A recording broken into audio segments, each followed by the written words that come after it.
G'day everyone. I wanted to discuss something with you that I've found over the last couple of days. As you know, I'm always going to tell you guys the truth. I wanted to test the a7 III before I use it in this weekend's wedding, how it goes with banding, because I have heard issues of the sensor banding. And I knew that it probably will because it's not the same sensor as the A9. And how bad that banding actually is still got to be decided. But I did want to do a test, and I did a test in my own kitchen, which has a couple of different lighting. It's got some more vintage type lighting if I want to add some mood to the room. It also has the LED downlights. So in this scenario, I wanted to test it with the downlight, with the moody lighting. The downlights, there wasn't any issue with it at all, so I had no problem with using the silent shutter there. It was only when I went to the moody lighting that I had issues that I want to talk to you about. And I'm going to summarize this up at the end because I don't want all of the haters, the Sony haters, to come on board and then start saying this is a real problem, because it is a problem only if you're going to be using silent shutter. And this is why I want to get this out to the people that are supporting me, because I don't want you to fall into a situation where you've used this, just the silent shooting in a wedding, and you get home and then you've realized that the images may not be perfect. So I'll talk about that at the end after I've showed you through these images. So let's go over to a few of these images, and I'm going to show you what I did here. So this was shot with the a7 III, and you can see if you look at, these are straight out of camera. So this was shot at 1/60th of a second. So I wanted to do multiple different seconds on this to see how it went. So this is 1/60th of a second, and you can see clearly that there's banding going right across the actual image. So this is 1/60th of a second, f1.8, ISO 1000, and I shot this with the 55mm Sony lens. And you can see here what I did. I thought, well, I'll decide to do it at different frames per second just to see how it actually is. So it's 1/60th here. The next image that we come across is 1/30th.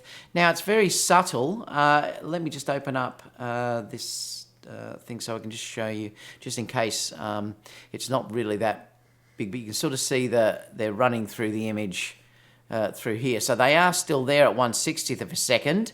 If I go up to the next image, here was 1/25th. They are still just there. Now, I'm not sure if YouTube is going to show this, but there's one running right through there. There's one sort of coming all through. So it's still not clean coming through this image. The next one is, that one there was 1/25th. The next one, 1/100th, and they are still visible to me on this monitor. They're still running through here. So they are still there. So I have tried to change different frequencies all along to see if I can make these vanish. Also, there's 1/80th as well.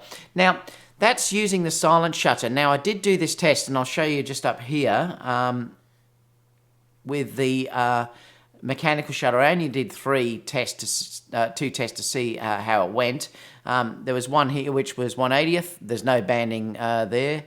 And there's no banding on this one either. So it looks like it's fine with the mechanical shutter. It only seems to be with the electronic shutter. Now, how does that compare to the A9? So basically, if you're looking at using the silent shutter, it can be an issue.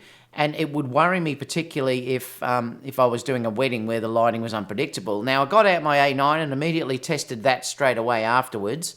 And this is the shots from the A9. So this is 1/50th. It's the same lens, so I'll put the same lens on. 1/50th of a second, there's no banding. 1/30th of a second, no banding there. And if we look at this one, 1/80th, there's no banding there either. 1/25th, no banding at all. And 1/80th again, no banding at all. So clearly the A9 is a step above the a7 III if you're dealing with silent shooting. And I've found that, to be honest, that I've never seen banding myself personally. I know a couple of people have seen it with the A9 under really rare situations, but I've been using the A9 now for nearly a year and I've never had banding show up in one of my images. So I'm really confident now just using silent shutter with the A9. Now, is this bagging the a7 III? No, it's not. And that's what I want to make sure that you understand this, that Sony have never said all along that you could use that like you can with the A9, and that's what you've got to understand with this. The issue is only with the silent shutter, and that's the thing with that camera. So when it's using mechanical, there's no issue at all. Remember, these are two totally separate sensors, and this was why I laughed a little bit when people were saying they were going to sell the A9 to get the a7 III. They are both amazing cameras, but they're used for different things, and this is why I'm so happy that I personally have both. I can use the A9 confidently in silent shutter, and that for me is often a game changer in things like weddings and stuff where I want to be really quiet.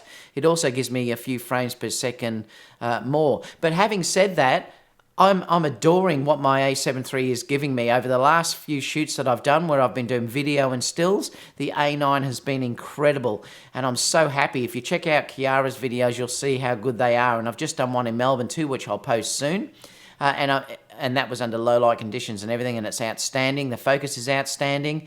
They are both fantastic cameras, but I just want you to understand that you may not want to use the silent shutter with the a7 III for things like wedding or paid jobs, because it could be an issue. And I'd hate you to get home after being paid to do a gig or whatever you would like to say, and then you get home and it's not usable, because sometimes you can't see those stripes on the back of the LCD screen, and that's the problem, particularly when you looked at the ones that were quite light. These ones that were coming through here, where that's the A9, these ones that were here, you probably can't see them on YouTube, but I can see them quite clearly on my monitor here, so there would be an issue if you were going to print. So, you know, it's definitely a thing that I can say to you. I wouldn't recommend that you use the silent shutter if you're under lighting conditions like this, where the lighting can be a bit mixed or a bit strange, or it's very ambient type lighting with older type lights, or some of this beautiful lighting out there. I definitely wouldn't be risking using the silent shutter, because it may not appear on your screen, but it could possibly be there.